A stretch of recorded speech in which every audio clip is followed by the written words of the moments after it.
Hi everybody and welcome back to Hard Reset Info channel. In today's video I am going to show you how you can easily fix that your device keeps disconnecting.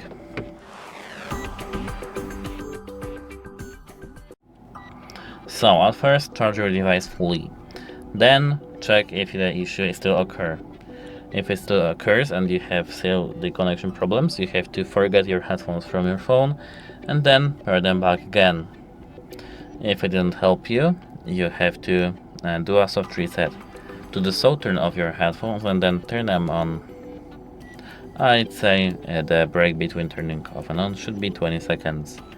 And if it didn't work for you, you have to contact device support because your device may be broken. That's it, hope it helps you and goodbye.